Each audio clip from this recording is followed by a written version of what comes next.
پروتوکولا دنافبرا هرم و امریکا ده با پیدانا آلیکاریا دارایی و لوجستی بهزین پیشمرگه کودروژا 12 تموزا ای سال ده هاتو بو امزکرن تنها نهاتیه جیبجی کرن. لگور پروتوکول بریار بو حیوانات 415 میلیون دلار بکوه حساب وزارتا پیشمرگه دا کو موچه ده دما خود لسروان پیشمرگه اند شرده بین دابش کرن.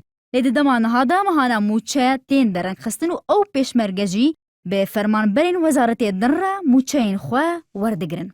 جگری سروک دستایا ارکان با اپراسیونان جو وزارتا پیشمرگه جی دبیجه تنها امریکا 3 جاران زیادتر جی 26 میلیارد دینار پرشاندیه و هفته ویهی ویجی سیم بشیوان پرایان گهشت. گود جی موچه این چند لیواین پیشمرگه این دو چپرین شرده هاتن دابش کرن لی دیوانا وزارتا پیشمرگه و جهیدن موچه ایوان نهاتن داین. خوی نکری اما موچه بین مانگانه با وزارتی پیشمرگه نداره به هزگانی تر. لبرو بیت پیدانی موچه توحید بکره بششی لسر وزارتی پیشمرگه کاوی امریکا بشکلی تری سر با حکومتی هرم معاشه با پیشمرگه کانی تر که سر به کانی هفته و هشتا و هزگانی پشتیوانین.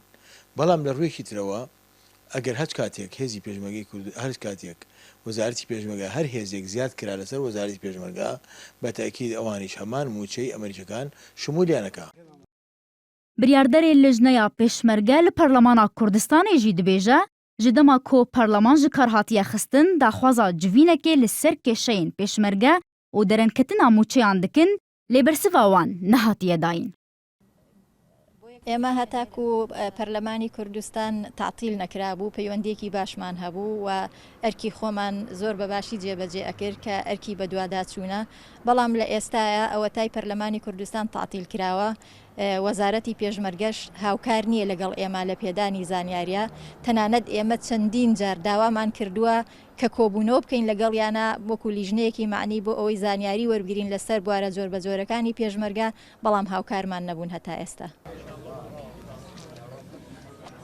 دابشکرنا موچین بشک جهیزین پیشمرگه به همان شوی سیستما وزارت دارایی دمکی دیکو لگور پروتوکول دوی حیوانا امریکا برگ پره بخه حساب بانکی وزارت پیشمرگه با پیدانا موچین 14 لیواین سربوی وزارتی لگل 4 فوجین سربخوک و ایزیدی مسیحی و کاکینه و جمارا وانجی دکنیزی کی 35,000 پیشمرگه.